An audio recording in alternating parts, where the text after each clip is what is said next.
Hello, my name is Alex Tilford, and in this tutorial we're going to take a look at some different selection techniques that will help you select things much faster.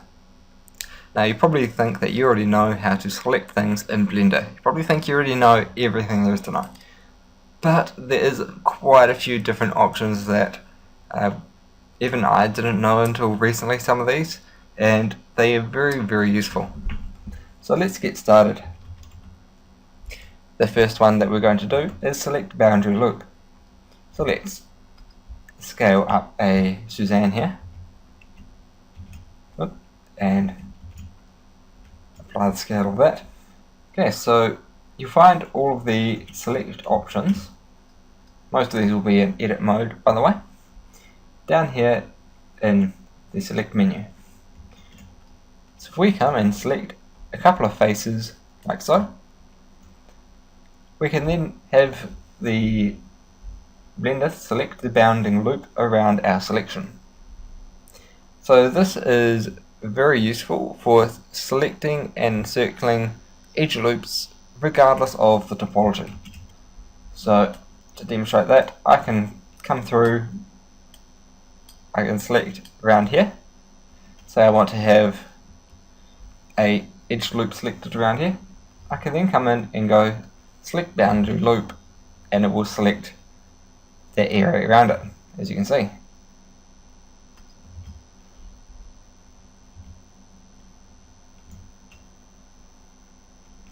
Okay, let's take a look at another one. We're going to take a look at select loop in a region. Now this will select the faces inside your edge selection. So this is the opposite of select boundary loop. So if we come in and we select some complex selection like so,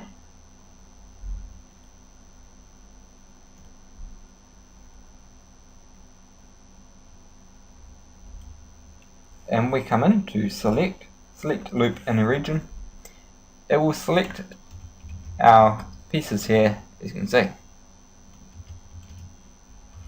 which is very handy.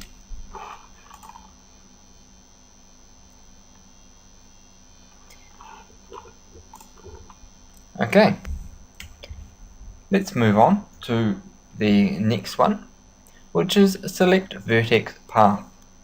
Now this will select the shortest path between two vertices based on the shortest path or topological.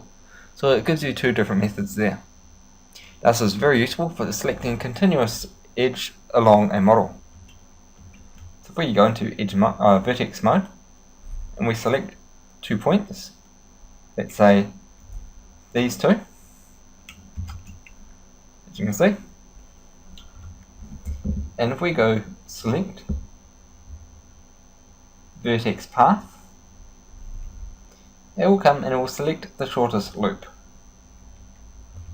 So you can press F6 to bring up the menu, or you can come over here, and if we turn this to topological, it will often take a different path than edge length.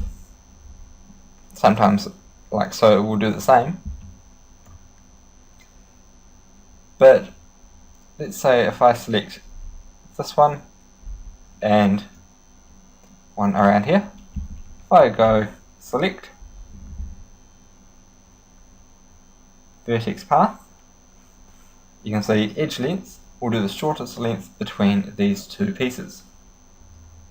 If I switch to topological, it will do the best topology selection to get there, which is very cool. Okay, the next one we will take a look at is shortest path select. And this one here will select the shortest distance between two edges, and it is very useful for quickly selecting a path along a model. Now this is not in the select menu here. This one here, we will select an edge, and we'll just control right click another edge. So I'll do that again. We select an edge, control right click another edge, and we can simply move around the object. So as you can see. It is very useful for just quickly selecting around the mesh.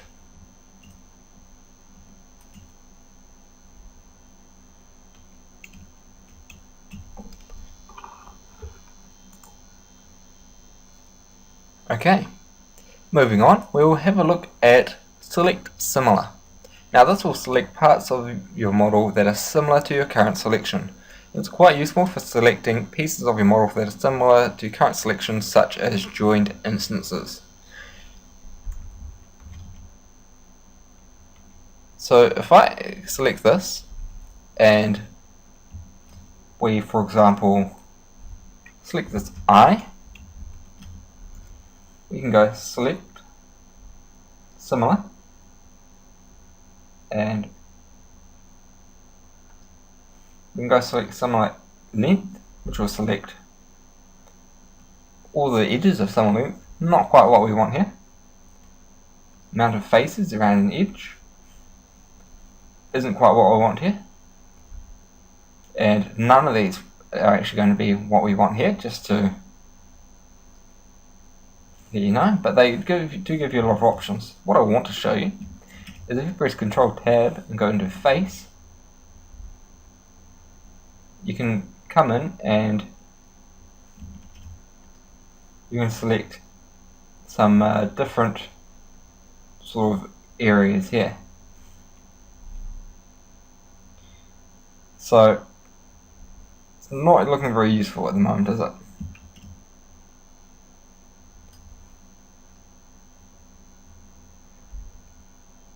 If we come in and we go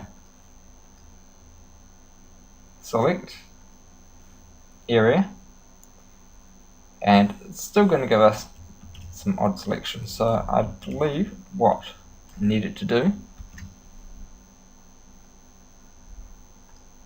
select similar area,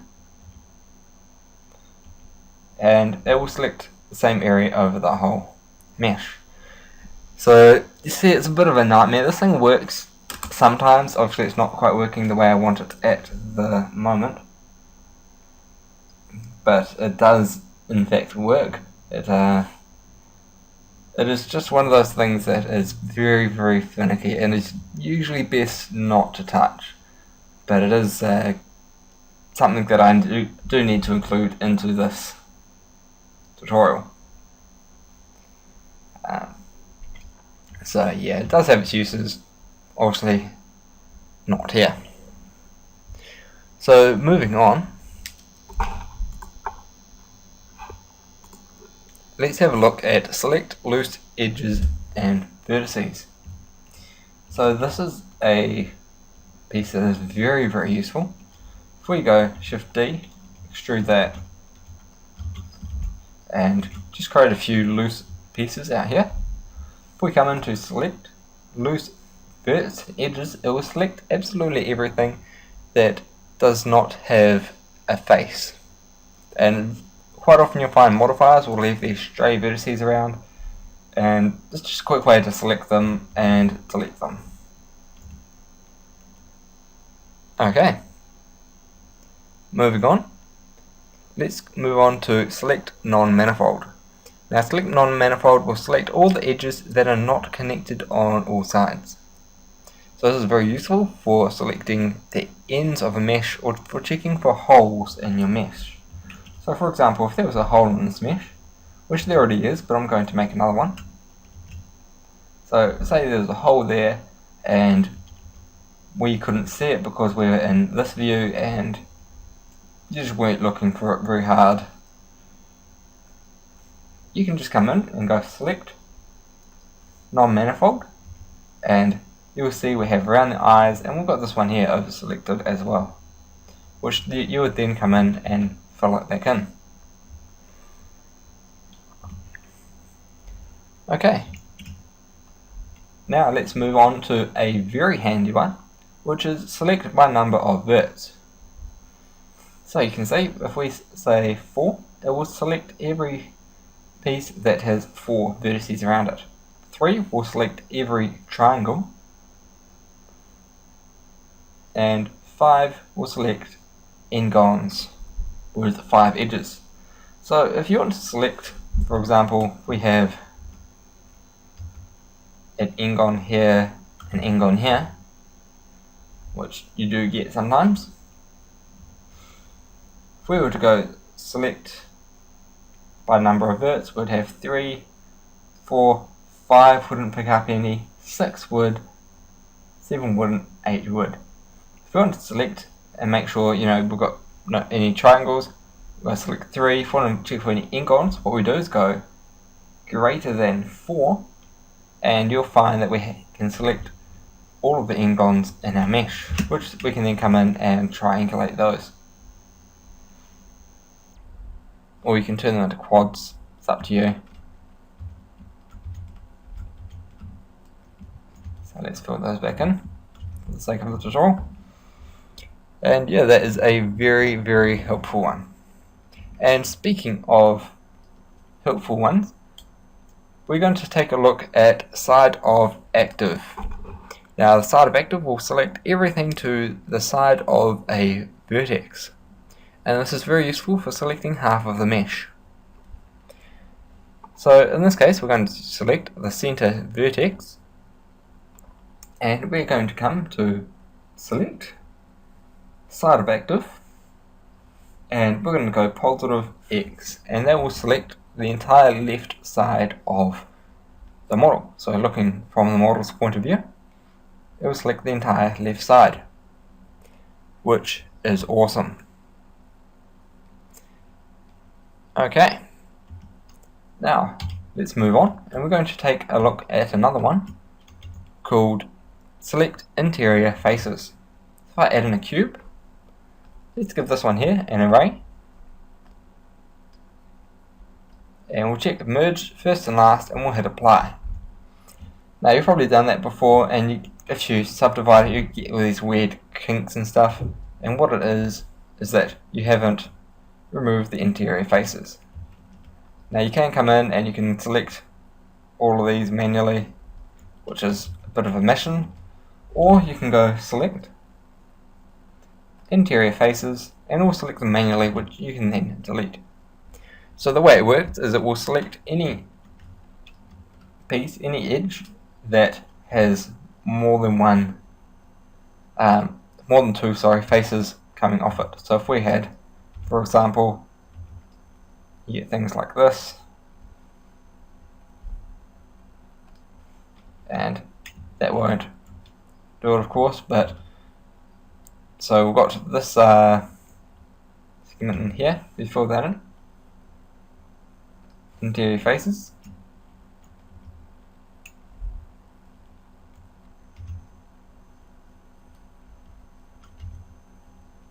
and we can make some interesting arrangement here.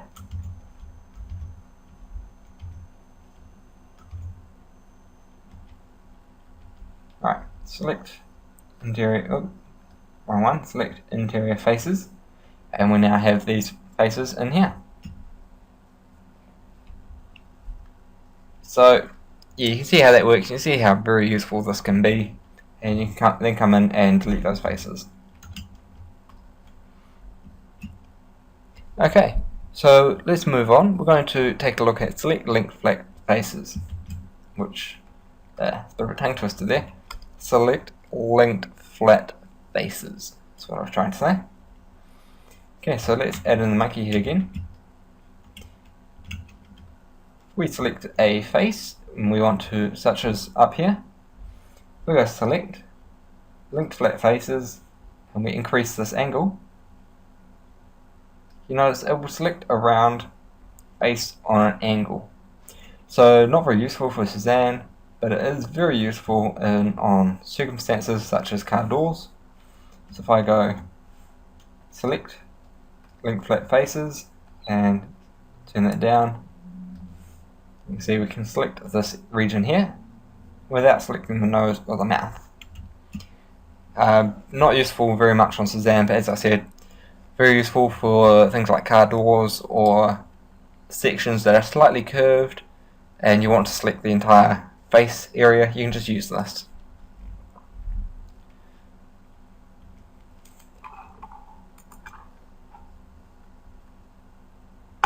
Okay, so let's move on to another cool one.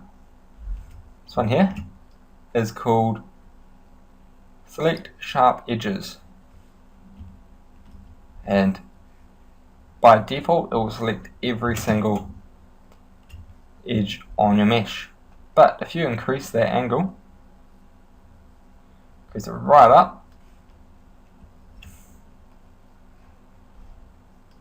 you can select all of these regions that have very sharp edges on them.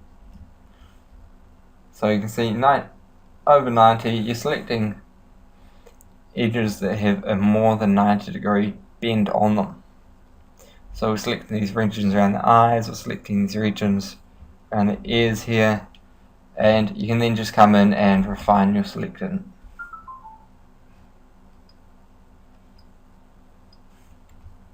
So it is a very handy tool that can definitely help with your workflow.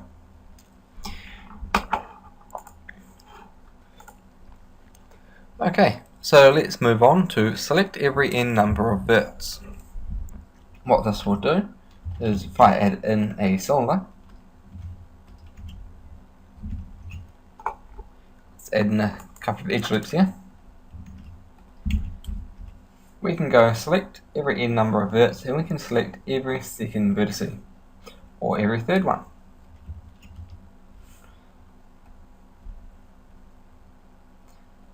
As you can see, very helpful, and of course you can offset that as well.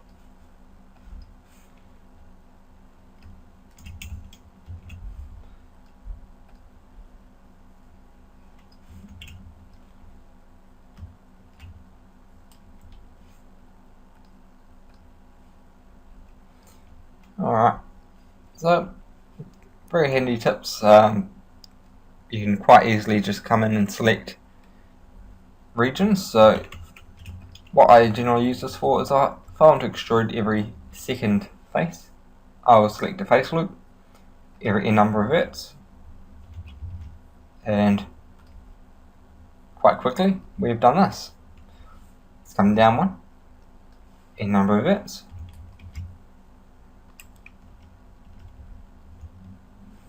select every n number of verts, and might as well do that to the top one as well.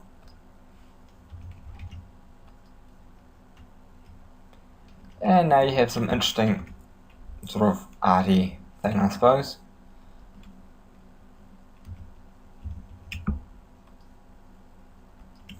There we go. Alright. So, moving on. Okay, so we have another one called Select Random. Now, Select Random will select a random percentage of the mesh. Now, this is very helpful if I create a monkey here,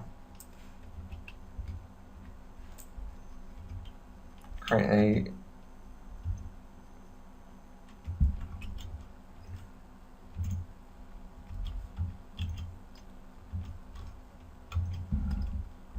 Alright,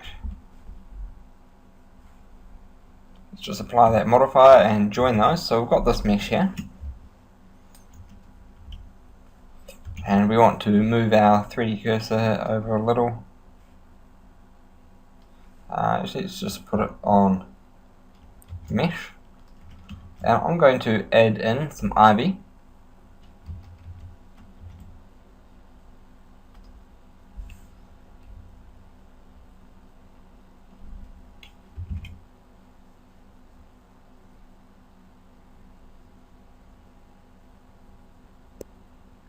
Let's go make ivy length of 4. Update that ivy. Alright, so we've got some ivy on the mesh now, which is cool. Ivy is cool, but we can often get way too many leaves in here, and we don't need them. So what you can do is you can come in and go select random, and select perhaps 50% of those. Just make sure you haven't selected any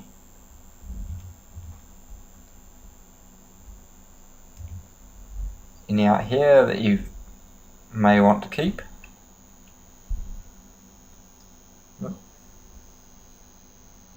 Something like that. If we just delete those faces, you've now thinned it out.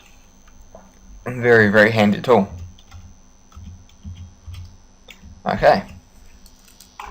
Also handy for trees as well. Okay, so let's move on. Let's take a look at select linked. Okay, so there's a few different ways that you can select links. And the first way is to select the vertex, edge or face and press Ctrl L. Another option is to hover your mouse over a section and press L. You can also remove a selection by pressing Shift L.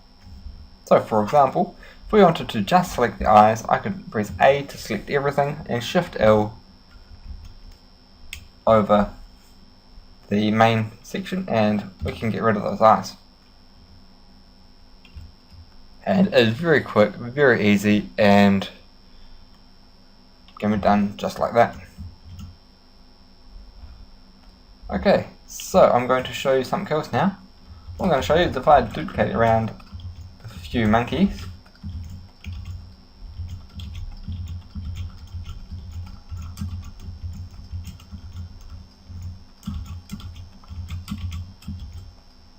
Okay, and we add in a cube.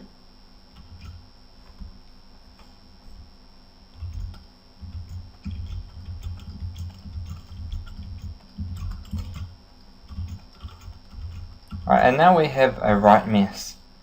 So what if I just told you, I want you to select only the monkeys?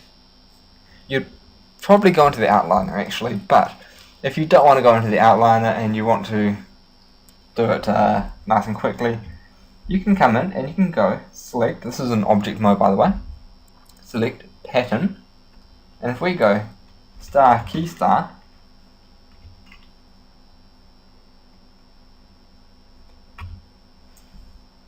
we've selected all the monkeys. And it will just search for anything that has key in it. So the star is a wildcard. It will extend, we're searching for anything with key in it. And it's it works with, as you can see there, Unix style wildcards, which is sort of like regex. So you might want to take a look at regexp or regex and see what you want, and it's very useful for selecting things like rivets, or if we had 200 monkeys and wanted to select monkey 001 to monkey 164, it would be very, very easy to do. Alright, so yeah, that was a lot of different ways to select something. There are a few different ways there. As you can see, you can go select all by type, select all by layer, select grouped is another one if you want to select your children or things. But those are fairly common. I just wanted to show you guys the sort of uncommon ones and just ones in the select menu. And yeah, just get you guys looking at those things. So yeah, that's it for this tutorial. Stay tuned for the next one.